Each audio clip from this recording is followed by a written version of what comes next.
미국의 석유 회사들이 포기한 사업을 장점이 있는 사업은 아닙니다. 한국의 조선업한테는 훨씬 더 좋을 수도 있습니다. 일본이나 한국, 대만이 갖고 있는 약점일 수도 있습니다.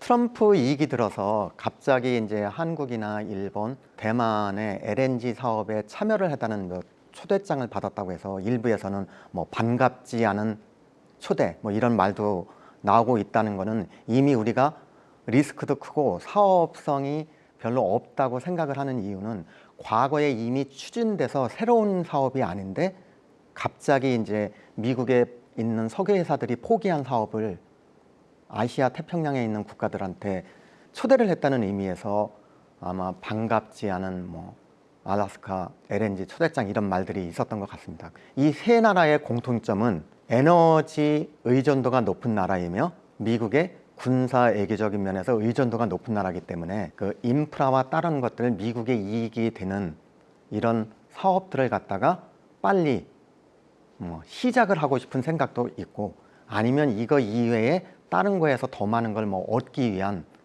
그 협상 전략일 수도 있다는 생각도 사실은 듭니다. 그래서 제가 외교 쪽으로 아는 것들이 아니기 때문에 그냥 사업성으로만 따져보면 크게 장점이 있는 사업은 아닙니다. 그 이유의 핵심은 불확실성이 너무 크기 때문이고 이 사업 자체가 그 전단에 있는 가스를 생산하는 부분이랑 파이프라인 사업이랑 LNG 사업, 그 다음에 수출하는 것들이 복합적으로 성공하지 않으면 후단에 있는 사업은 리스크가 점점 커지는 구조를 갖고 있어서 선뜻 이 사업에 참여를 하겠다고 이렇게 나서기가 어려운 프로젝트는 분명하지만 이제 국가적인 차원에서 외교 군사적인 다른 협업 문제를 고민을 해서 아마 결정해야 될 부분임에도 불구하고 가장 리스크가 적은 거.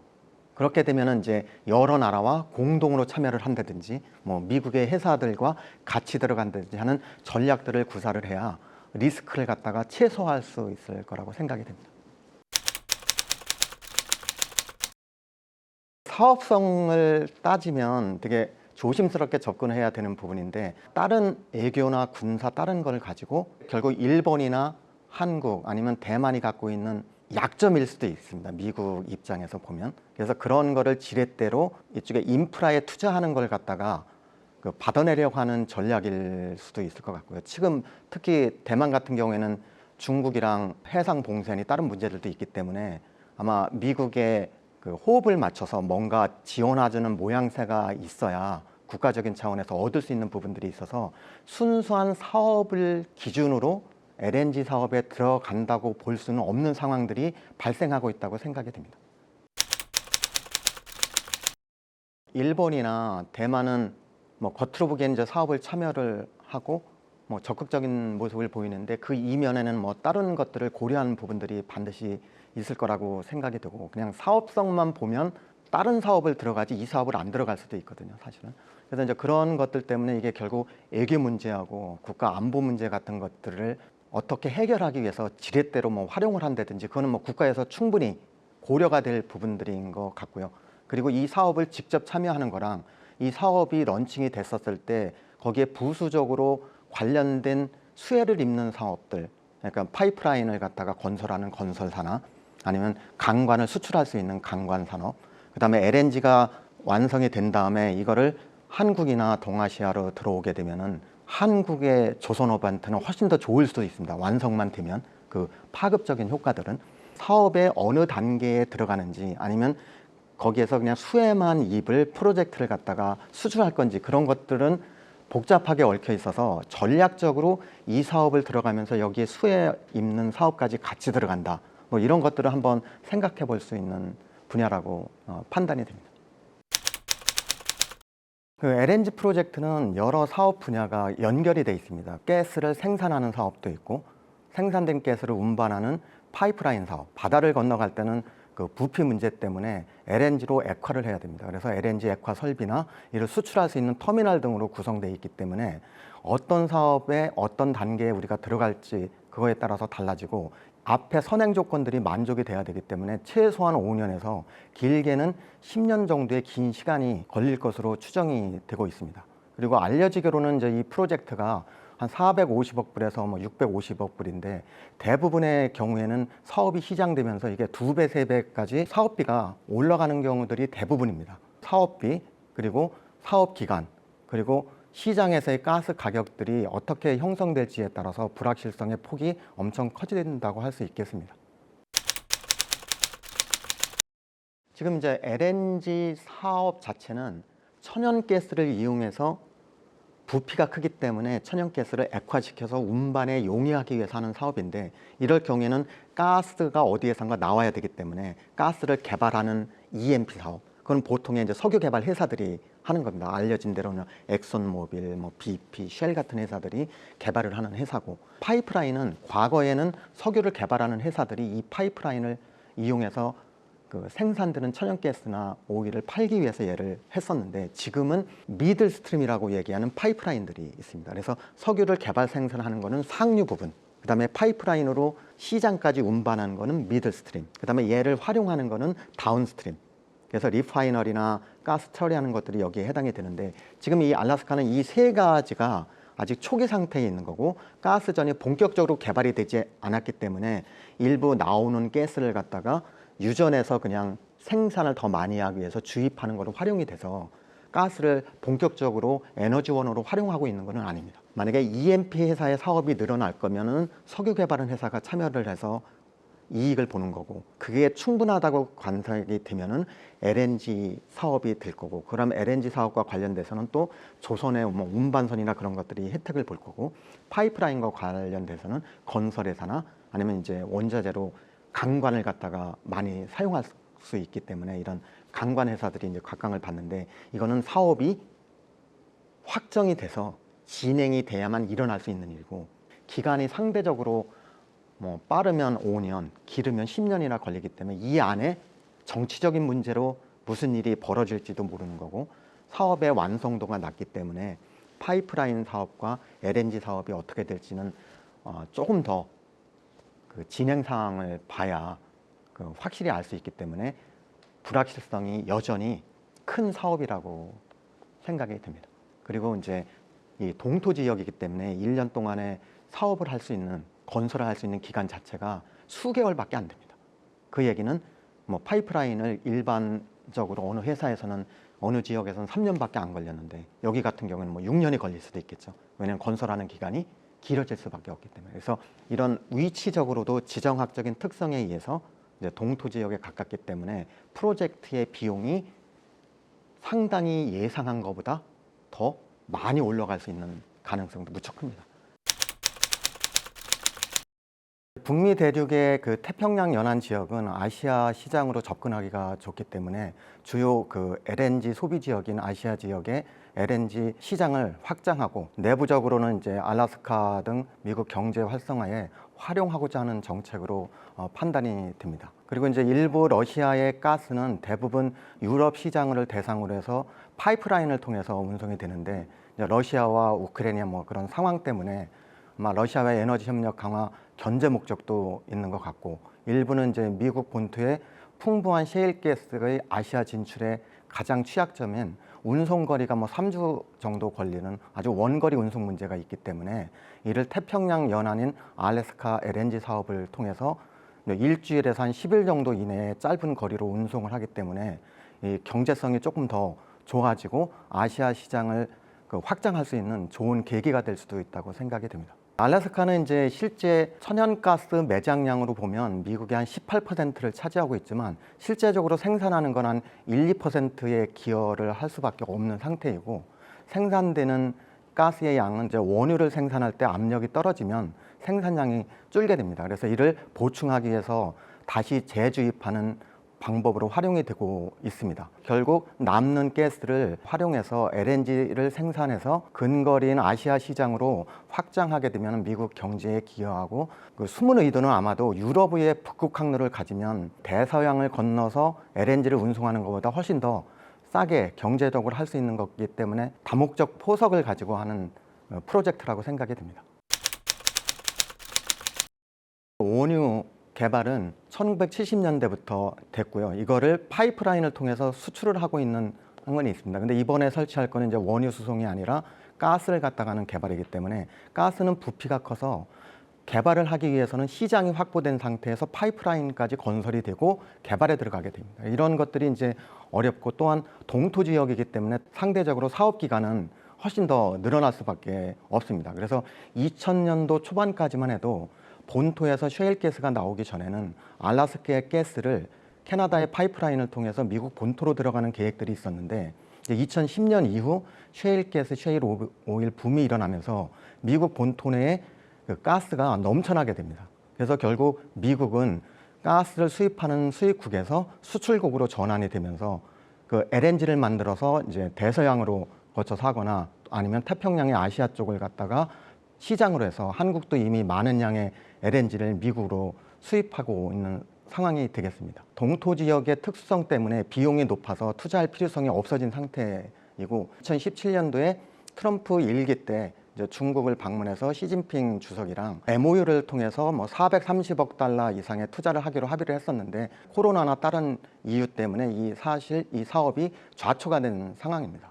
여기에는 이제 중국이 러시아와 가스 도입 문제에 대한 협의가 이루어져서 이미 2019년에 많은 양의 러시아 가스가 파이프라인을 통해서 중국 본토로 운송이 됐습니다. 그러니까 LNG에 비해서 파이프라인은 비용이 한 30% 이상 싸고 같은 대륙에 있을 때는 파이프라인을 통해서 가스 사업을 하는 게 훨씬 더 안정적입니다. 정치적인 면에서 고려될 수는 있지만 이 경제적인 문제를 생각하면 중국한테는 그 장점이 많이 사라진 상태라고 볼 수 있습니다. 24년도에 그 러시아에서 중국으로 들어오는 부분들이 추가적으로 확장이 된 부분도 있고 또 계획상은 27년도에는 사할린에서 개발되고 있는 천연가스가 미국의 동북쪽으로 이제 유입되는 문제까지 협의가 되기 때문에 당장은 그 미국의 LNG의 사업이 중국한테는 크게 그 장점이 없는 상황으로 변했다고 볼 수 있습니다. 알래스카 자체가 석유 생산량이 상당히 감소는 하고 있는 것은 사실입니다, 실제적으로. 그리고 아까 말씀드렸던 대로 이제 2010년 이후 셰일가스 때문에 본토에서는 가스가 넘쳐나고 또 오일을 생산할 때 같이 수반돼서 나오는 가스가 많기 때문에 과거에 한 15년 동안 미국의 천연가스는 MMBTU당 한 2불에서 3불 정도의 저가로 형성이 됐습니다. 근데 상대적으로 LNG 가격은 유가에 연동이 되기 때문에 오일 가격의 한 7분의 1 정도에서 형성이 된다고 보시면 됩니다. 그러면 오일 가격이 70불이면 한 10불 내외의 가스 가격이 형성되기 때문에 상대적으로 수익을 많이 낼 수 있는 구조가 될 수 있습니다. 근데 이게 알래스카의 이제 원유가 점점 감소하기 때문에 경제나 그런 걸 생각을 하면은 천연가스를 개발해서 근거리에 있는 아시아 시장을 공략하는 거는 뭐 합리적인 생각이라고 볼 수는 있을 것 같습니다. 미국 회사들이 이미 2023년을 전후로 해서 이미 사업에서 손을 떼기로 했기 때문에 아마 내국의 자본을 가지고 하기가 힘드니까 이거를 국가 안보나 다른 그 관세 관련된 외교 문제를 이용해서 외국 자본을 투입하게 만들면 운영하는 비용 자체는 별로 안 들기 때문에 일단 해외에 요청을 해서 아마 하려고 하는 계획도 있는 거고 또 하나는 러시아를 견제하는 의미가 또 강할 수도 있습니다. 그래서 러시아의 이제 북극 항로를 통해서 대서양을 갖다가 조금 더 짧은 거리 안에 운송을 할 수 있는 것도 있을 수 있고 러시아가 아시아 시장에 중국이나 아니면 일본, 한국으로 진출할 수 있는 부분들을 갖다가 자기네들이 선점하기 위해서 그런 거를 보여주는 현상도 있을 거라고 생각이 듭니다. 그러나 여전히 사업의 진행에 대한 불확실성은 엄청 크다고 할 수 있습니다. 전 세계적으로 LNG 시장의 아마 80% 가까이는 아시아 태평양 지역이기 때문에 모든 LNG를 갖다가 뭐 수입하고 생산하는 국가들은 그 아시아 시장에 관심을 가질 수밖에 사실은 없습니다. 그래서 일반적으로 이제 LNG를 수입하는 국가는 이제 유럽 연합이랑 그다음에 중국, 일본, 한국 등이 가장 많고 향후 2040년까지 한 50% 이상의 LNG가 증가를 해야 될 수밖에 없는 상태입니다. 물론 이제 이게 시장을 예측하는 건 상당히 어렵기 때문에 불확실성도 있고 여기에 지구상에 일어나는 이제 전쟁이 발생하는 그런 문제, 그러니까 누가 러시아와 우크라이나에 뭐 전쟁이 일어날지 모르고 이제 중동에서도 또 끊임없는 전쟁들이 일어나기 때문에 에너지 공급과 안보 문제는 엄청나게 어렵고 예측하기가 어렵습니다. 여기에 더해서 이제 기후 변화 문제로 인해서 탄소 중립 문제가 있기 때문에 화석 연료를 더 이상 쓰지 않겠다. 그러면 가장 대표적인 화석 연료가 석탄, 천연가스, 석유인데 이런 80%의 에너지원을 공급하는 화석 연료를 하루아침에 없애기는 상당히 어렵고 이런 에너지 산업들은 인프라와 관련이 돼 있기 때문에 그런 인프라들은 20, 30년 이상의 긴 수명을 갖고 있어서 중간에 바로 전환되기가 상당히 어렵습니다. 그리고 탄소 중립과 에너지 전환에는 많은 비용이 수반되기 때문에 경제를 희생하면서 과연 어느 나라가 좀 더 적극적으로 기후변화와 에너지 전환에 힘을 쏟을지에 대한 불확실성이 커지기 때문에 천연가스는 아마 상당 기간 동안 그 에너지의 가교 역할을 할 가능성이 무척 크다고 할 수 있습니다. 모든 나라들이 2050년 탄소 중립을 외치고 있지만 이게 실행되기는 상당히 아마 어려울 거라는 예측이 나오고 있습니다. 탄소를 배출을 많이 하는 나라가 중국, 미국, 인도이기 때문에 이 세 나라가 전 세계의 탄소 방출의 53%를 차지하고 있습니다. 그래서 이 세 나라들이 협력이 없으면은 탄소 중립은 어떻게 보면 물 건너간 얘기일 수도 있어요. 그래서 모든 사람들이 이제 이산화탄소를 상대적으로 적게 방출시키는 그 천연가스에 조금 더 관심을 갖고 있고 천연가스의 또 장점은 뭐냐면 땅속에 있는 것 중에 한 최대 90%까지 회수가 되기 때문에 빈 공간이 생기면 그 안에다가 이산화탄소를 포집해서 주입해서 저장할 수 있는 역할을 할 수 있기 때문에 에너지의 브릿지 더하기 이제 탄소 중립에 큰 기여를 할 수 있기 때문에 가스전 개발에 상대적으로 더 그 관심을 가질 수밖에 없는 상황이 된 것 같습니다. 이산화탄소를 방출을 가장 많이 하는 게 화석연료를 연소할 때 나오는 건데 이거를 대기 중에 나가기 전에 이산화탄소를 포집을 해서 얘를 땅속에 있는 다공질 매체에 주입을 해서 저장을 하는 겁니다. 그래서 석유가스가 원래 땅속에 있는 것들이 나오기 때문에 그게 빠지면 그 안에 물로 채워지거나 그 채워진 공간에 이산화탄소를 집어넣으면 이제 이산화탄소를 공기 중에서 격리해서 저장할 수 있는 기술이기 때문에 향후 이제 수소를 생산할 때도 일반적으로 물을 전기분해해서 수소를 생산하면 그린 수소가 되는데 그린 수소를 생산할 때 쓰이는 전력을 생산하는 비용이 높기 때문에 상대적으로 저렴한 천연가스를 분해해서 수소를 생산하면 반드시 이산화탄소가 나올 수밖에 없고 이 이산화탄소 발생되는 것을 포집을 해서 땅속에 저장을 한다고 하면은 수소를 생산하면서도 저가로 수소를 생산하면서 이산화탄소 문제도 일부 해결할 수 있는 기술이기 때문에 그 블루수소라는 컨셉을 이용해서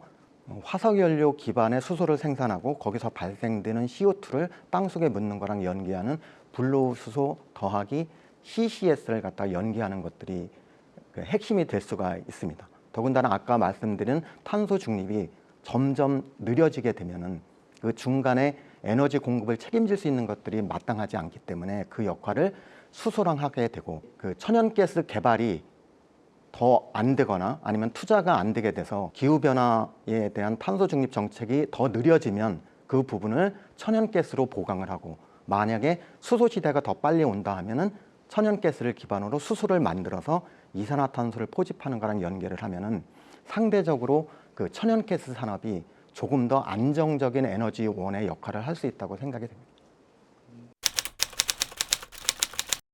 생산하는 비용은 아마 비슷할 것 같고요. 그다음에 일부 알려주긴 이제 추운 지역이니까 LNG를 만들 때는 천연가스를 영하 162도로 온도를 낮춰서 액체를 만드는 거예요. 그러니까 보통 물을 기준으로 해서 우리가 영하면 온다고 생각을 하는데 이건 물질마다 다 다르기 때문에 LNG 같은 경우에는 그 천연가스를 갖다가 온도를 낮추면 액체가 되는 온도입니다.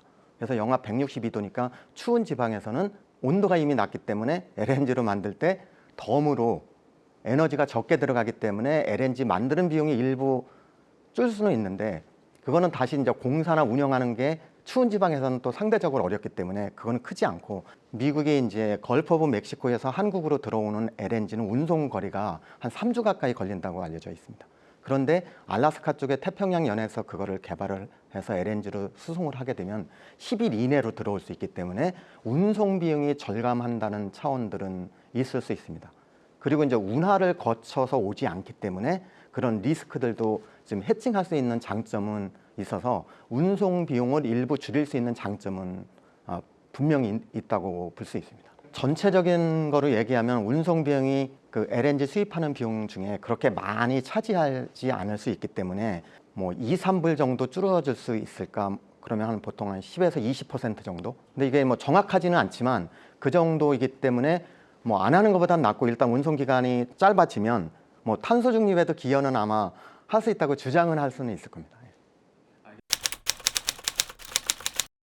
이 사업이 만약에 된다 하면 관련된 산업들 중에 만약에 파이프라인 사업을 한다 그러면 내가 파이프라인 사업에 투자를 할 건지랑 그다음에 파이프라인에 투자한 회사들이 거기에 강관이나 다른 재료를 해서 건설을 하는 회사들한테 용역을 줄 가능성이 큰데 한국 회사들이 건설 회사들이 그런 걸 잘한다 하면은 수주를 받으면 되는데 이거는 또 문제가 달라서 사업에 직접 참여를 하는 거기 때문에 이 수주 받는 거랑은 또 다를 수 있습니다. 그 사업에 어떤 분야에 들어가는 건지에 따라 다릅니다. 그래서 만약에 수혜를 입는 입장에서 용역사로 참여를 하면은 이게 사업이 되든 안 되든 뭐 장점이 될 수는 있는데 만약에 실제 사업을 투자하는 주체로 들어가게 되면 이 사업이 딜레이 되거나 하게 되면 이제 투자비가 발목을 잡히거나 해서 지연될 경우에 반대적인 손해는 투자회사한테 올 수도 있기 때문에 이게 생각보다 좀 어려울 수도 있습니다. 이게 거기에 사업을 한다고 바로 수혜가 있는 게 아니라 이런 LNG 사업이 성공적으로 완성이 돼서 정확하게 석유 가스를 생산하는 회사 그 프로젝트, 그 다음에 파이프라인을 통해서 해안까지 운반하는 그런 프로젝트, 그 다음에 LNG 설비를 한 다음에 터미널을 통해서 해외를 수출하는 일련의 사업들이 순차적으로 다 진행이 돼야만 성공하기 때문에 상당히 다른 프로젝트에 비해서 리스크가 크다고 할 수가 있습니다. 거기에 또 미국이 이제 과거에 정부가 바뀔 때마다 이 사업이 승인이 났다 취소된 사례들이 많기 때문에 근래 예를 들면 2005년부터 캐나다에 있는 오일샌드를 미국의 중진료 그 정유 공장으로 가는 프로젝트에 파이프라인을 갖다가 확장하는 프로젝트들이 있었습니다. 그게 아마 90만 배럴을 운송하는 키스톤 파이프라인 2라는 프로젝트가 있었는데 한 5번 정부 바뀔 때마다 승인 났다 취소됐다가 반복이 돼서 런칭이 안 됐기 때문에 그런 일들이 아마 발생할 수도 아마 있을 겁니다. 근데 이제 이 알래스카의 특수성 때문에 미국의 본토에서도 떨어졌기 때문에 시장은 국내 시장이 아니라 어차피 해외 시장이기 때문에 이런 것들을 고려하면은 이 사업의 불확실성이 다른 것보다 훨씬 더 클 수도 있습니다. 그래서 사업 자체가 갖고 있는 불확실성 더하기 미국의 상황 변화에 대한 불확실성, 그다음에 기후 변화와 다른 거에 인해서 이 에너지 전환이 어떻게 될 건지 여러 가지 문제가 복합적으로 작용을 하기 때문에 상당히 어려운 사업이 될 거는 분명하다고 볼 수 있습니다. 사업 기간이 길어졌을 때 투자한 돈이 여기에 이제 뭐 10년, 15년만 묶이거나 아니면 하다가 또 캔슬이 되게 되면 이게 난감한 상황이 발생할 수 있는데 시작은 아마 파이프라인이 먼저 돼야 LNG 설비에 관한 것들이 되기 때문에 파이프라인 운송 사업에 대한 프로젝트가 되면 그 다음으로 이제 LNG 설비를 구축하는 회사들이 아마 한 회사가 그거를 다 할 수 없기 때문에 여러 회사들이 리스크를 나눠서 하게 되는 뭐 국제 공동 프로젝트 형태로 되게 되면은 훨씬 더 뭐 참여나 투자하기가 안심할 수 있지 않을까. 아니면 리스크를 갖다가 여러 나라의 회사들이 공유를 할 수 있기 때문에 훨씬 더 안정적으로 불확실성을 갖다가 해치할 수 있는 전략이 될 수는 있을 거라고 봅니다. 일관성 있는 정책을 오래 추진해야 되는데 이런 자원 정책은 투자를 해서 실제적으로 결과를 볼 때까지 10년 넘는 기간이 걸려요. 그래서 이제 이런 것들을 알면서도 저는 못한다고 봐요. 그러니까 이런 유혹에서 벗어나서 장기적으로 투자할 수 있는 거를 국민적 합의에 의해서 그 정권의 영향을 받지 않고 꾸준히 진행할 수 있는 시스템이 돼야 되는데 잘 아시는 대로 이런 시스템만 가지고는 안 됩니다. 왜냐하면 시스템은 마음이 있으면 시스템을 무력화시킬 수 있는 여러 가지 사안들이 있기 때문에 마음에 있으면 법에 있어도 안 해도 되고 내가 생각만 있으면 법이 중요하진 않을 수도 있어요. 법에 없어도 내가 일을 할 수가 있기 때문에 그래서 결국 이 시스템이라는 거는 최소의 안정장치이지 이게 에너지 자원 정책의 안보를 개런티하는 사업은 아닙니다.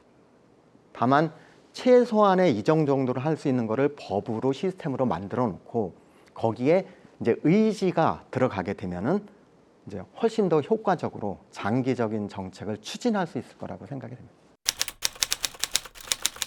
한국은 이제 아시다시피 에너지 빈국이고 에너지 소비량의 93%를 해외에 의존하고 있습니다. 화석연료나 우라늄 같은 것들을 수입하는데 뭐 150조에서 200조 가까이 들어가는 돈이니까 1년 예산으로 따져봐도 뭐 3분의 1, 4분의 1에 해당되는 돈입니다. 에너지 안보하고 뭐 자원 안보의 가장 핵심은 단기적으로는 이제 공급망을 갖다가 확충하는 겁니다. 필요할 때 우리가 필요한 양만큼을 확보해서 사다 쓰는 거. 근데 더 나가서는 이제 이거를 하게 되면은 단순히 비축을 하게 되는데 요즘은 이제 자원 안보 특별법이라는 것들이 런칭이 돼서 아마 곧 시행이 지금 중인데 여기에도 보면은 일일 사용량의 며칠분까지 국내에서 할 건지 뭐 원유 같은 경우는 61분을 갖다 국내에 비축을 하고 뭐 천연가스 같은 경우는 10에서 15일 정도 분을 비축하면 이게 해상 봉쇄가 되거나 다른 해외에 전쟁이 일어나서 한국으로 도입이 안 될 때 어떻게 할 건지 부분들이 있고 좀 더 장기적인 거로 보면 단기적인 비축량은 뭐 한 달 이상 버틸 수가 없기 때문에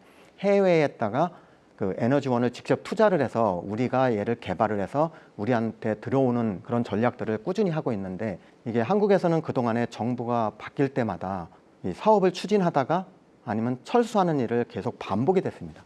그렇게 되면 시간이 뭐 20년이 지나가도 축적이 되는 게 하나도 없습니다. 뭐 기술 축적도 안 되고 자본의 축적도 안 되기 때문에 이런 것들을 해결하지 않으면 단기적으로 이런 적극적인 생각을 하고 투자를 한다고 해도 무용지물이 될 가능성이 되게 사실은 큽니다.